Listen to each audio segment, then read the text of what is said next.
Sahabat keluarga muslim yang dimuliakan oleh Allah Subhanahu wa taala, kita kembali ke segmen ketiga ya dalam program Tanya Syekh. Kita akan menyaksikan terlebih dahulu video singkat yang akan disampaikan oleh Syekh Uthman Al-Khamis hafizahullah taala. Kemudian nanti kita terjemahkan dan juga kita jelaskan. Naam. كثيرا ما يأتيني الإحساس بالموت وأشعر بالخوف، فماذا أفعل؟ الشعور بالموت يجب أن يكون دائما معنا، دائما يجب علينا أن نشعر بالموت، بل نحن نموت في كل يوم. نحن في كل يوم إذا جئنا في فرشنا قلنا باسمك اللهم أموت وأحيا، وإذا استيقظنا من نومنا نقول الحمد لله الذي أحيانا بعدما أماتنا. فنحن كل يوم نموت، الله يتوفى الأنفس حين موتها والتي لم تمت في منامها، فنحن كل يوم نموت وكل يوم نحيا. فقضية إني أخاف من الموت هذا يعني طبيعي إن الإنسان يخاف من الموت، لكن الموت حق. يعني ما في أحد ما راح يموت. الله يقول لنبيه صلى الله عليه وسلم إنك ميت وإنهم ميتون، فالله عز وجل يخبر بهذا جل وعلا. فالموت حق، من منا لن يموت؟ كلنا سنموت، ولكن الأهم أن الإنسان يستعد لما بعد الموت. يعني نحن إذا أردنا أن ننام على فرشنا أن نتوب إلى الله توبة نصوحا، حتى إذا لم نستيقظ من نومنا وتوفانا الله تبارك وتعالى في منامنا أن نلقى الله تبارك وتعالى بصحيفة بيضاء لا معصية فيها. فالإنسان بدل أن يجعل الخوف يعني معكرا لحياته يجعل الخوف راحة له، بأن يجعل هذا الخوف دافعا له أن يتوب إلى الله دائما، أن يرد الحقوق إلى أهلها، أن يحسن عمله في هذه الدنيا، بحيث أنه إذا توفاه الله تبارك وتعالى لقي الله وهو راض عنه. Sahabat keluarga muslim yang dimuliakan oleh Allah Subhanahu wa taala, kita telah menyaksikan tadi ya video singkat, dan video ini menjelaskan kepada kita bahwasanya Syekh Uthman Al-Khamis menjawab pertanyaan dari jamaah beliau yang bertanya tentang seseorang itu merasa ya terus dihantui, maksudnya merasa dihantui dengan kematian seperti itu. Bagaimana sikap seseorang mengatasi ini? Maka beliau katakan ya, merasa atau dihantui dengan kematian adalah suatu hal yang baik ya. Bahkan kita harus senantiasa merasa kita ini akan mati. Bahkan kita tiap hari mati, kata beliau. Dan takut seperti ini adalah takut yang tabiat ya, secara fitrah. Dan kita tiap hari mati, beliau katakan ketika kita tidur, bukankah kita mati? Sehingga kita berdoa kepada Allah Subhanahu wa taala, bismikallahumma amutu wa ahya. Ya.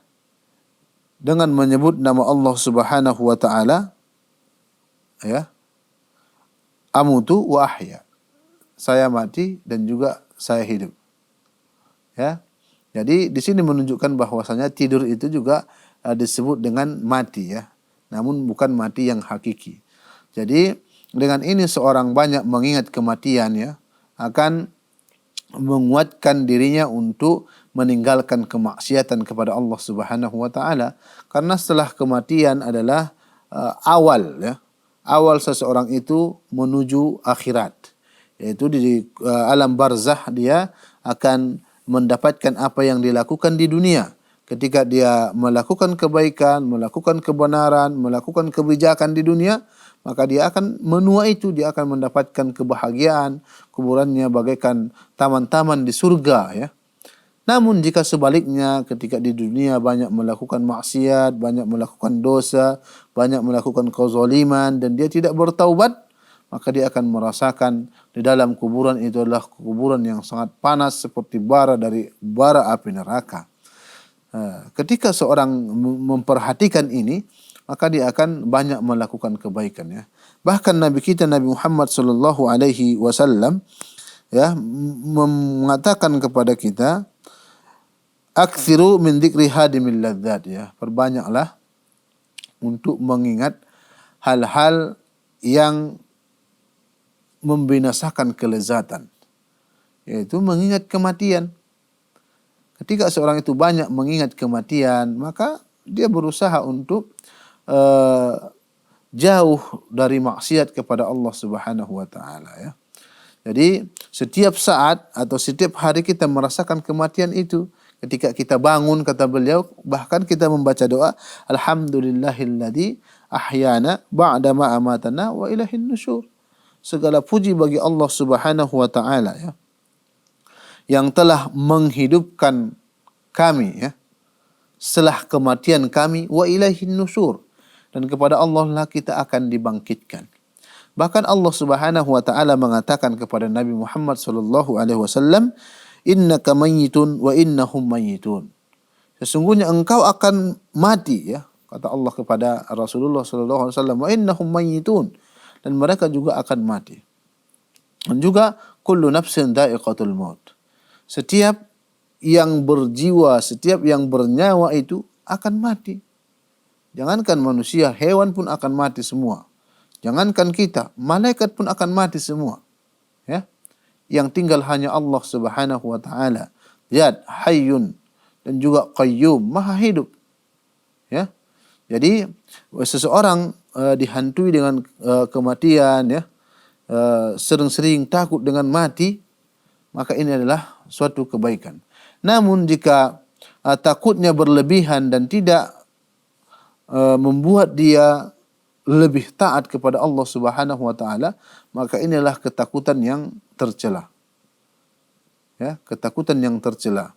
Maka ketika seorang banyak takut dengan mati, maka itu adalah kadang menjadi nikmat bagi dia. Dia dekatkan dirinya kepada Allah Subhanahu wa taala, perbaiki hubungan dia dengan Allah, hubungan dengan manusia, dan juga dia melakukan ketaatan kepada Allah Subhanahu wa taala sehingga dia jauh dari maksiat. Karena orang yang terus-menerus melakukan maksiat, bisa saja dia mati dalam kemaksiatan tersebut. Dan Rasulullah sallallahu alaihi wasallam mengatakan, "Man 'asha 'ala syai' mata 'alaihi," ya. "Wa man mata 'alaihi bu'itsa 'alaihi," atau kama qala Nabi sallallahu alaihi wasallam. Siapa yang terbiasa hidup ya dengan kelakuan-kelakuan tertentu, maka dia akan mati juga dalam keadaan seperti itu, wa bu'itsa 'alaihi, dan dibangkitkan juga dalam keadaan seperti itu.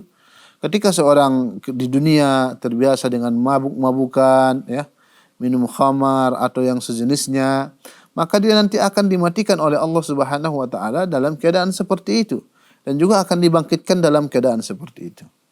Jadi ini motivasi ya bagi orang-orang yang melakukan maksiat untuk tidak melakukan itu. Dan kebalikannya, seorang yang terbiasa salat, membayar zakat, puasa, salat sunnah, membaca Al-Quran, berzikir, ya, membantu orang lain, nanti Allah Subhanahu wa taala juga insya-Allah akan mematikan dia dalam keadaan ketaatan seperti itu dan dibangkitkan dalam keadaan seperti itu.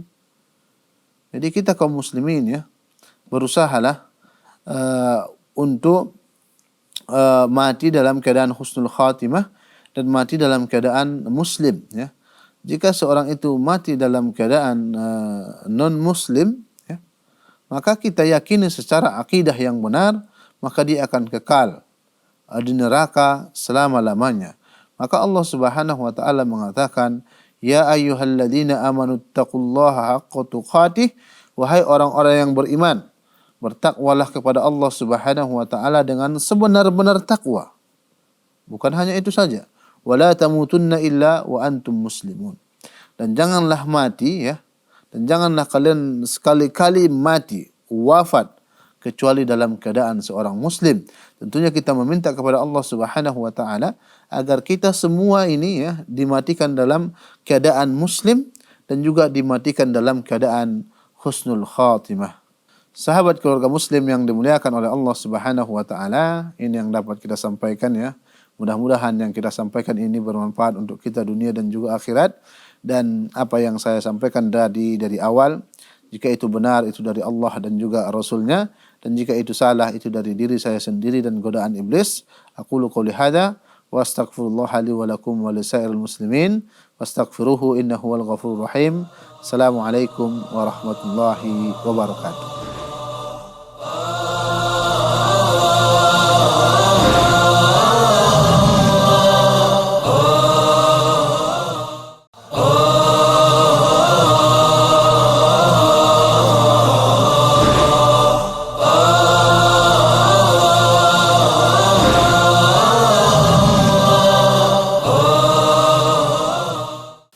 Sahabat keluarga muslim yang dimuliakan oleh Allah Subhanahu wa taala, kita kembali ke segmen kedua ya dalam program Tanya Syekh.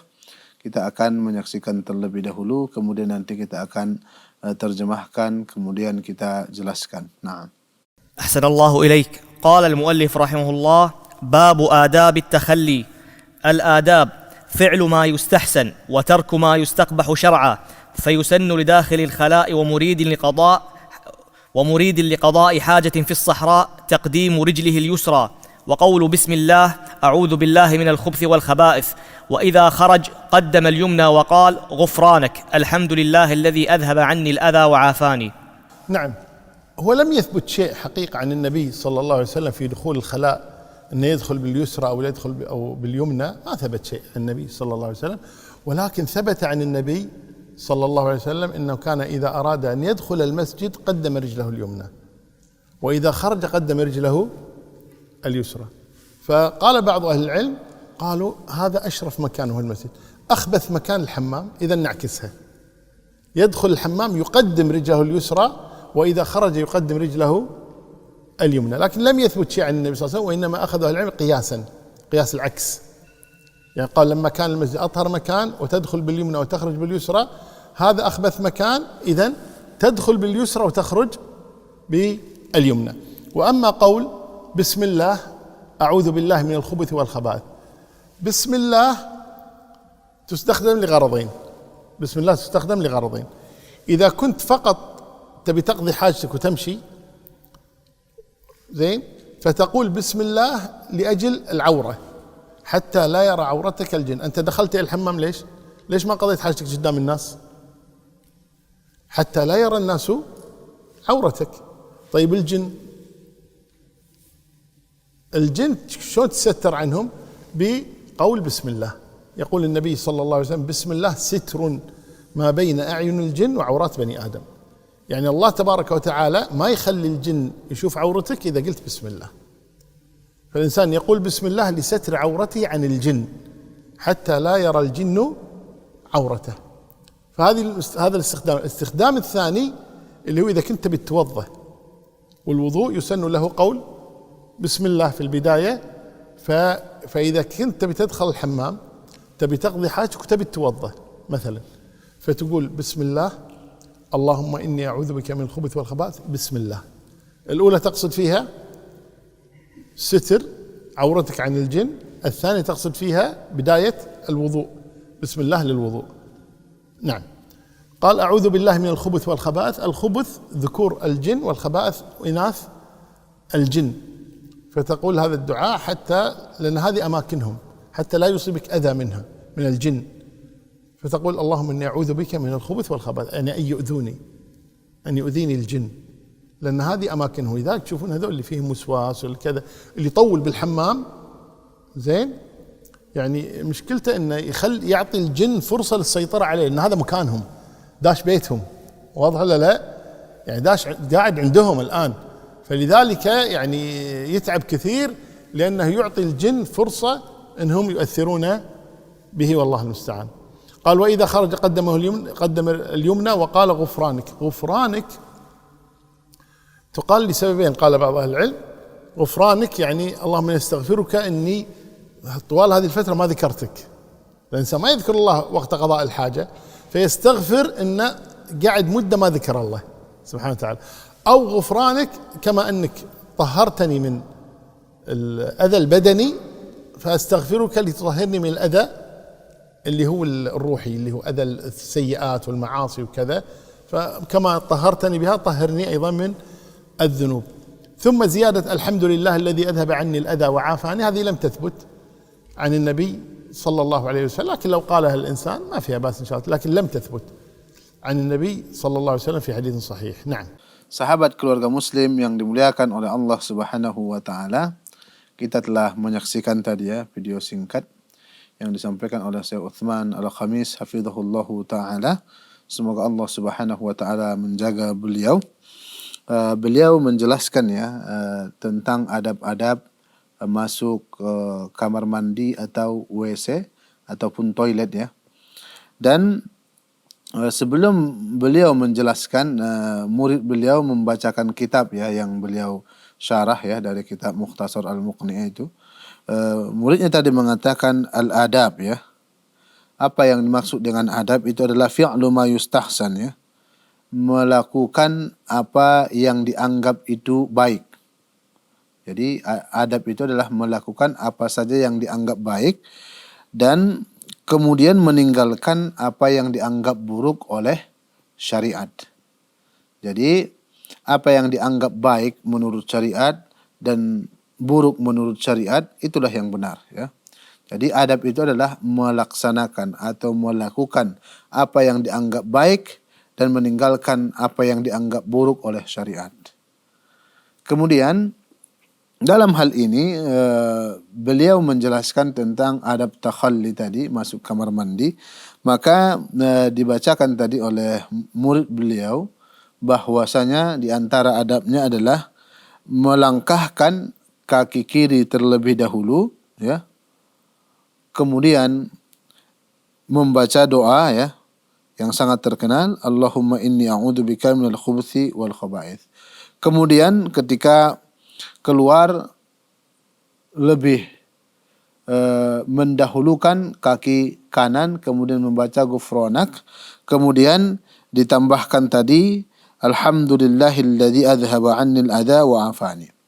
Kemudian beliau jelaskan ya, ketika seseorang itu ya memasuki kamar mandi, sebetulnya tidak ada dalil ya dari Rasulullah Shallallahu Alaihi Wasallam yang menjelaskan secara langsung bahwasannya ketika kita masuk kamar mandi mendahulukan kaki kiri.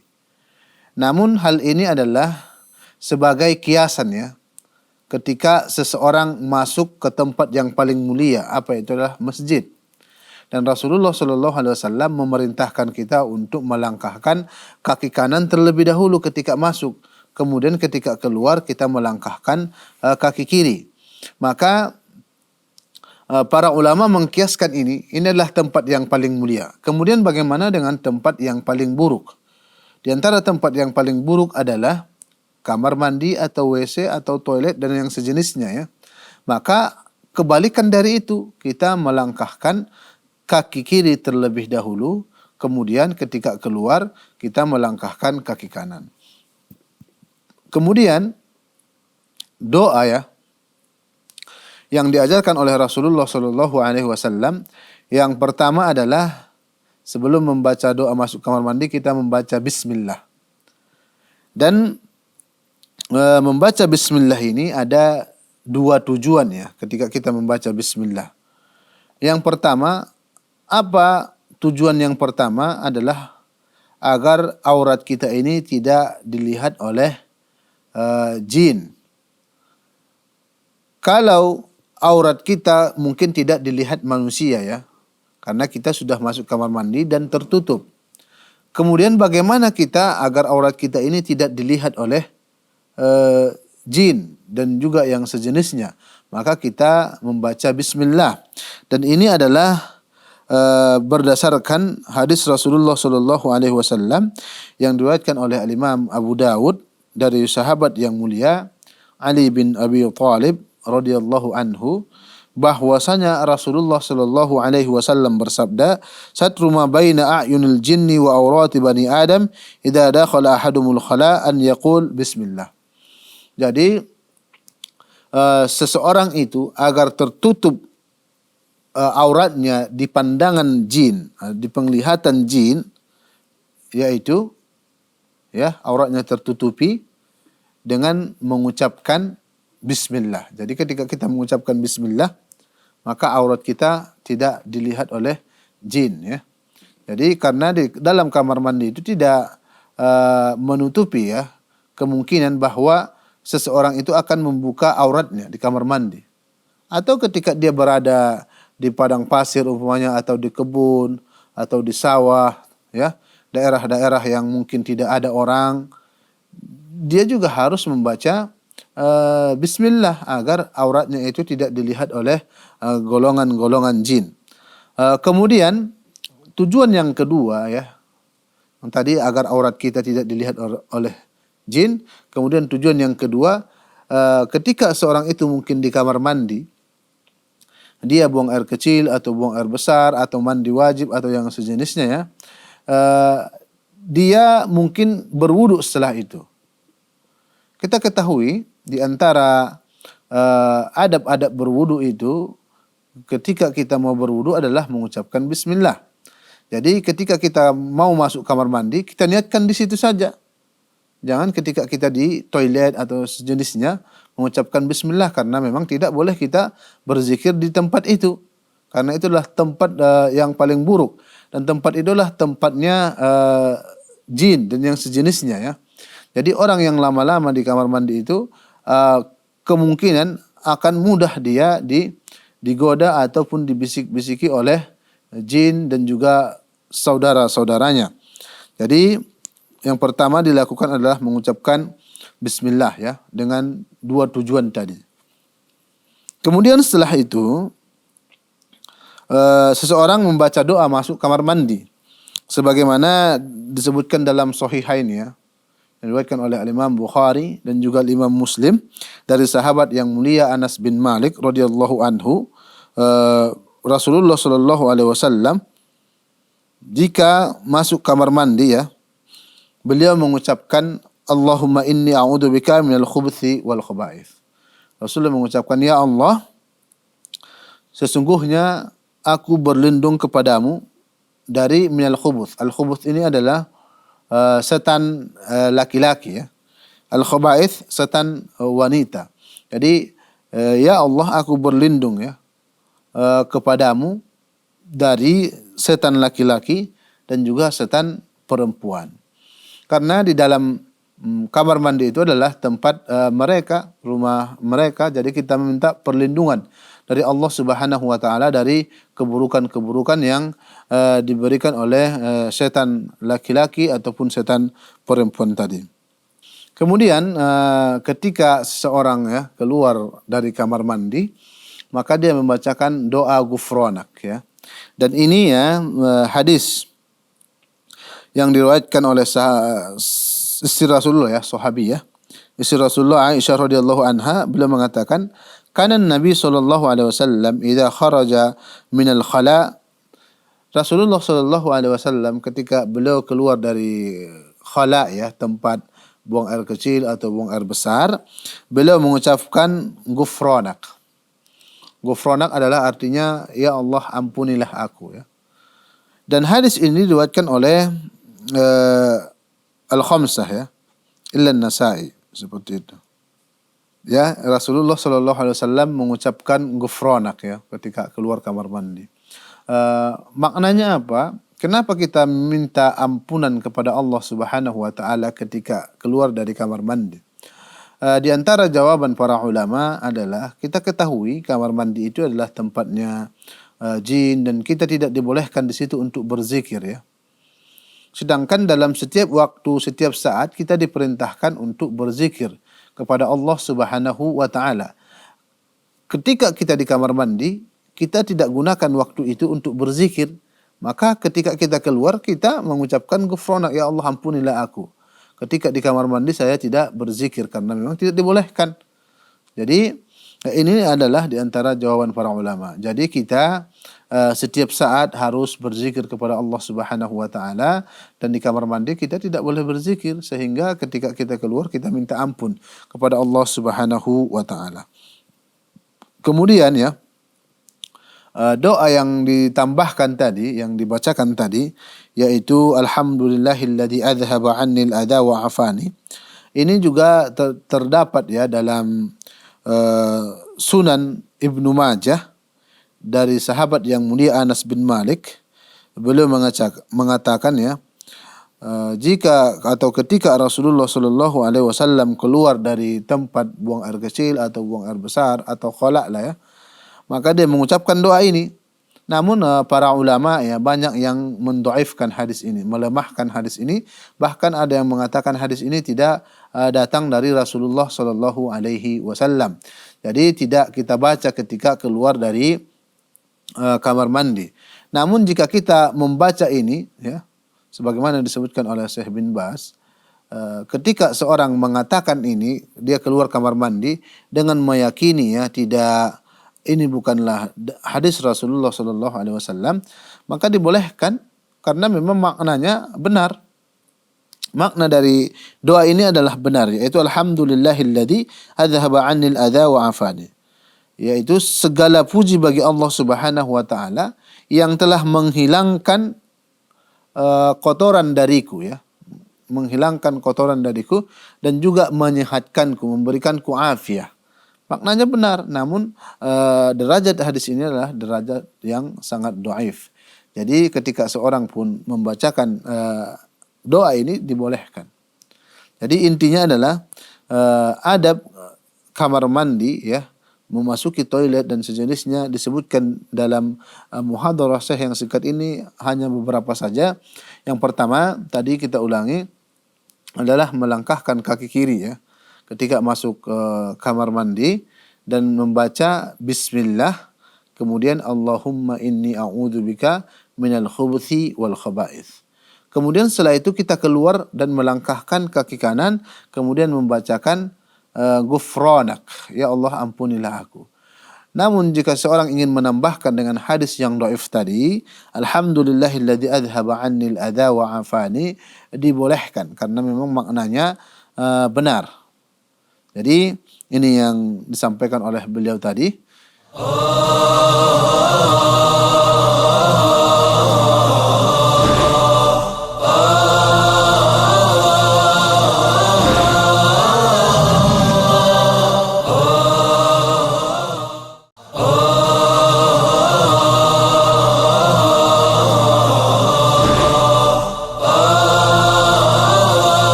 Bismillahirrahmanirrahim. Assalamualaikum warahmatullahi wabarakatuh.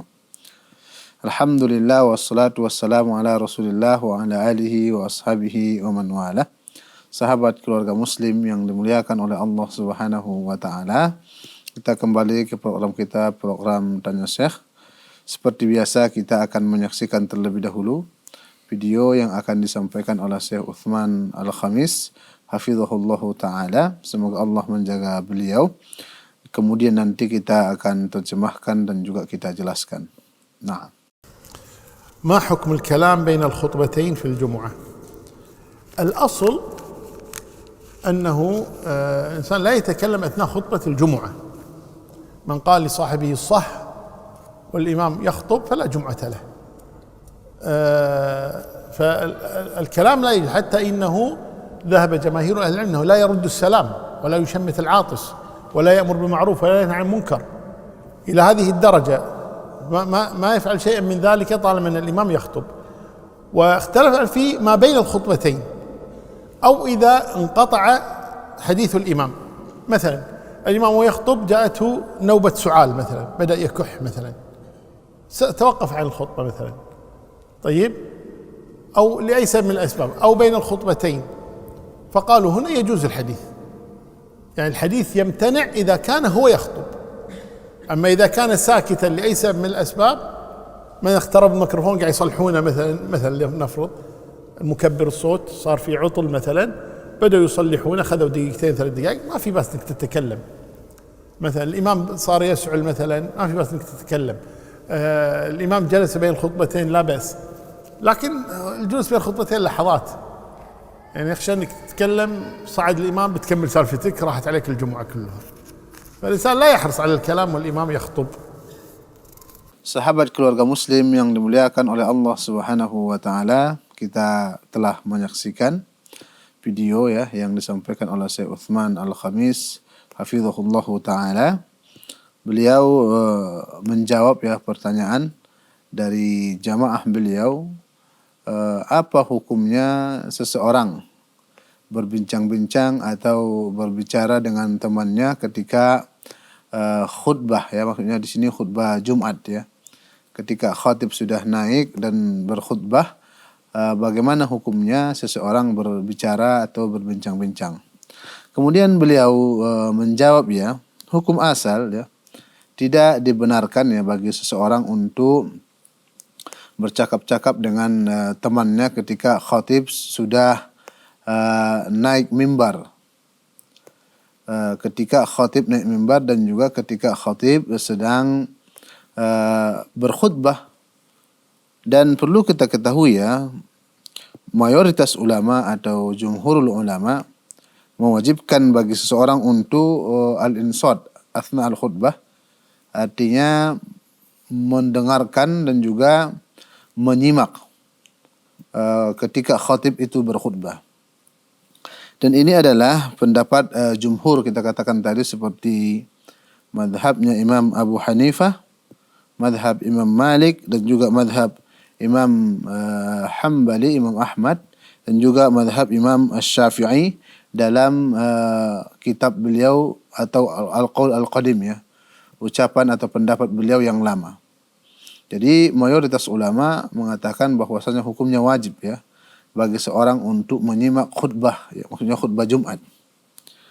Dalil yang mereka pakai adalah firman Allah Subhanahu wa taala, "Wa idza quri'al Qur'an fastami'u lahu wa ansitu", ya. Dan jika Al-Qur'an itu dibacakan, ya, maka kalian simaklah, kata Allah Subhanahu wa taala, fastami'u, ya, wa ansitu, dan diamlah. Tidak boleh kita berbicara dan bercakap-cakap, karena yang dibaca oleh imam ketika dia berkhutbah itu adalah qaulullah, yaitu firman Allah Subhanahu wa taala, dan juga nasihat-nasihat yang baik untuk kaum muslimin. Dan juga hadis, ya, dalam Sahih Bukhari dan juga Sahih Muslim dari sahabat yang mulia Abu Hurairah radhiyallahu anhu, semoga Allah Subhanahu wa taala meridhoinya, anna Rasulullah sallallahu alaihi wasallam qala, bahwasanya Rasulullah sallallahu alaihi wasallam bersabda, "Idza qulta li sahibika yaumal jum'ah ansid wal imam yakhthub faqad laghaut." Artinya apa? Jika engkau mengucapkan kepada sahabatmu, ya, hari Jumat, maksudnya ketika khatib sudah berkhutbah, ya, ansid, diamlah, ya. Seorang mengatakan pada kawannya, diamlah. Dan saat itu imam yakhtub, dan imam sedang berkhutbah, faqad laghut, maka engkau telah berbuat sia-sia, ya. Karena siapa yang berbuat sia-sia, fala jum'atalah, maka dia tidak dianggap atau tidak mendapat pahala solat Jumat. Maka perlu kita berhati-hati dalam hal ini. Dan inilah dalil, ya, yang dipakai oleh mayoritas ulama bahwasanya berbicara ketika khatib sudah berkhutbah, maka hukumnya wajib bagi kita untuk mendengarnya, menyaksikannya, dan wajib juga bagi kita untuk diam, tidak berbincang-bincang dan tidak berbicara. Kemudian, ya, yang diperselisihkan para ulama, ya, yaitu berbicara ketika khatib, ya, ketika khatib sedang tidak berkhutbah. Maknanya apa? Seperti dia naik mimbar, ya, kemudian duduk, seorang muadzin telah azan, ya. Intinya sebelum dia berkhutbah. Atau antara dua khutbah, imam itu duduk, ya, dan tidak berbicara. Dalam hal ini, ya, dibolehkan, ya, bagi kita untuk berbicara, dibolehkan. Namun yang lebih afdal tetap untuk tidak berbicara. Dan dalil, ya, yang dipakai oleh pendapat ini yang dituliskan oleh al-Imam Malik dalam kitab Muwatta, ya, disebutkan bahwasanya annahum kanu, ya, para sahabat dahulu, fi zamani Umar bin Khattab, di zaman Umar bin Khattab, ketika Umar bin Khattab menjadi khalifah, ya, tentunya dialah yang menjadi imam dan juga yang menjadi seorang khatib. ketika di zaman Umar bin Khattab, mereka itu solat Jum'ah ya, yusalluna yaumal Jum'ah. Mereka solat Jum'ah berjamaah hatta yakhruja Umar ya. Sampai Umar bin Khattab keluar. Fa idza kharaja Umar wa jalasa 'ala al-mimbar wa adzana al-muadzin, jalasna natahaddath. Jadi ketika Umar bin Khattab keluar ya dan naik mimbar, wa jalasa 'ala al-mimbar, kemudian dia duduk di atas mimbar tersebut dan seorang muadzin itu azan, jalasna natahaddath. Jadi kami juga berbincang-bincang, bercakap-cakap seperti itu. Dan inilah dalil ya yang dipakai oleh para ulama, dibolehkan untuk berbincang-bincang. Kalau seandainya tidak dibolehkan, Umar bin Khattab akan memarahi mereka ya yang berbicara-bicara itu. Fa idza sakata al-muadzin wa qama Umar yakhutub ansatna ya. Namun ketika seorang muadzin itu sudah selesai, maksudnya sudah diam, dia menyelesaikan azannya, wa qama Umar yakhutub ansatna, dan Umar bin Khattab berdiri untuk khutbah, maka kami pun diam. Kami menyimak beliau. Falam yatakallam minna ahad, maka tidak ada seorang pun yang berbicara dari kami. Jadi inilah dalil ya yang dipakai bahwasanya seseorang itu dibolehkan bagi dia untuk berbincang atau berbicara ketika seorang imam itu tidak dalam keadaan bicara, baik sebelum khutbah atau di antara dua khutbah tadi. Dan juga dalil yang mereka pakai adalah hadis yang kita bacakan tadi, hadis Abu Hurairah yang diriwayatkan oleh Imam Bukhari dan juga Imam Muslim, bahwasanya Rasulullah mengatakan, "Idza qulta li sahibika," jika engkau mengatakan kepada sahabatmu, "Ansit," diamlah. "Wal imamu yakhtub," dan imam dalam keadaan berkhutbah. Ini menunjukkan imam dalam keadaan berkhutbah. Berarti jika tidak dalam keadaan berkhutbah, maka tidak berbuat sia-sia. Yang dikatakan di sini berbuat sia-sia adalah yaitu imam dalam keadaan berkhutbah dan seorang mengatakan diamlah kepada sahabatnya. Jadi dia melakukan perbuatan sia-sia. Namun ketika seorang khatib tidak berkhutbah, maka dibolehkan. Namun tentunya yang lebih afdal adalah tidak berbincang-bincang, kita perbanyak berzikir kepada Allah Subhanahu wa taala. Kemudian dibolehkan juga berbicara kepada khatib. Ya, tadi kita menyatakan atau mengatakan ya, hukum berbicara ya, sedangkan khatib dalam keadaan berkhutbah. Maksudnya di sini berbicara antara seorang dengan temannya. Bagaimana jika seorang itu berbicara kepada khatibnya langsung? Makanya seorang jamaah langsung berbicara kepada khatib, maka ini dibolehkan, tidak dikatakan berbuat sia-sia. Kenapa? Karena memang pernah terjadi di zaman Rasulullah sallallahu alaihi wasallam. Dan ini adalah pendapatnya mayoritas ulama juga seperti Imam Malik dan juga Imam Syafi'i dan juga Imam Ahmad. Dan ini berdasarkan ya hadis Rasulullah sallallahu alaihi wasallam ketika ada seorang datang kepada Rasulullah dan Rasulullah berkhutbah Jumat, beliau mengatakan asabatin nas sanah ala ahdi Rasulullah sallallahu alaihi wasallam ya. Pernah terjadi di masa Rasulullah sallallahu alaihi wasallam masa sulit ya, masa kemarau, tidak hujan-hujan seperti itu. Maka ketika Rasulullah sallallahu alaihi wasallam berkhutbah pada hari Jumat, qama Arabi, ada seorang Arab Badui berdiri, maka beliau mengatakan, faqala ya Rasulullah, wahai Rasulullah, halakal mal, harta-harta kami telah binasa, wa ja'al iyal ya, dan keluarga kami kelaparan. Fad'ullah lana farafa'a yadayhi, maka mintalah kebaikan kepada kami. Ya, maksudnya minta kepada Allah Subhanahu wa taala kebaikan. Maka Rasulullah pun mendoakannya.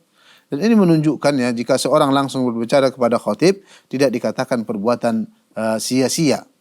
Jadi begitu juga sebaliknya ya. Dibolehkan kepada seorang khatib untuk berbicara kepada makmum ya, kepada jamaahnya jika memang itu dibutuhkan, sebagaimana yang dilakukan oleh Rasulullah sallallahu alaihi wasallam ya. Disebutkan ketika Rasulullah sallallahu alaihi wasallam berkhutbah ya, ada seorang Arab Badui datang ya. Maka Rasulullah sallallahu alaihi wasallam mengatakan, "Asallaita ya fulan?" Apakah engkau telah salat 2 rakaat tahiyatul masjid? Maka beliau mengatakan tidak. Qala qum farqa. Ya, maka Rasulullah mengatakan berdirilah dan salatlah seperti itu. Jadi intinya jika berbicara itu antara khatib dengan makmum atau sebaliknya, maka itu tidak dikatakan perbuatan sia-sia. Atau bahkan juga pernah terjadi ya di masa Umar bin Khattab, beliau berbicara sendiri ya, berbicara sendiri, dan juga para jamaah tahu itu. Beliau mengatakan wara'al jibal. Dan Umar bin Khattab pun ketika ditanya itu, beliau sebetulnya dalam keadaan sadar, namun kata-kata itu langsung terucap. Sebetulnya beliau ucapkan itu adalah Allah bukakan kepada dia tabir ya, pasukan para kaum muslimin berada dalam masa sulit, mereka diserang ya dan hampir kalah, dan tidak ada tempat mereka untuk berlindung kecuali di belakang gunung itu, dan mereka tidak tahu, dan Allah bukakan itu. Dan Umar bin Khattab mengatakan wara'al jibal, maka para sahabat yang berada di medan perang itu mendengarkan suara Umar, berangkatlah kalian ke belakang gunung itu, di belakang gunung itu. Maka mereka pun berangkat. Kemudian ketika mereka pulang dari jihad, datang ke Madinah, mereka ceritakan itu. Dan memang para sahabat yang mendengarkan khutbah itu pun merasa aneh kenapa Umar bin Khattab mengatakan itu. Ketika orang-orang itu datang ke Madinah, diceritakan memang betul Umar bin Khattab mengatakan ucapan seperti itu. Jadi jika memang seorang khatib itu dia mau menanyakan sesuatu kepada makmumnya, kepada jamaahnya, dibolehkan. Seperti Umar bin Khattab juga pernah menanyakan, bertanya kepada seorang yang datang ya, tentang jam berapa ini, dan dia dalam keadaan berkhutbah. Maka jika dalam keadaan seperti ini komunikasi antara seorang khatib dengan makmum atau jamaahnya, maka tidak dikatakan sebagai al-laghu atau perbuatan sia-sia. Yang dikatakan perbuatan sia-sia itu adalah ketika seseorang antara makmum dengan makmum ya, jamaah dengan jamaah, mereka berbicara satu sama lain sedangkan khatib berkhutbah, sedang dalam keadaan berbicara. Adapun ketika khatib dalam keadaan diam tidak berbicara, maka ini tidak dikatakan perbuatan sia-sia. Atau ketika khatib umpamanya mic-nya rusak ya. Ketika mic khatib itu rusak dan khatib duduk sejenak menunggu bagian atau nazir masjid untuk memperbaiki itu, orang-orang berbicara umpamanya. Maka dalam keadaan seperti ini juga tidak dikatakan sebagai lagu, perbuatan sia-sia, namun ini adalah perbuatan yang dibolehkan, namun tentunya yang lebih afdal adalah tidak berbicara satu sama lain. Naam.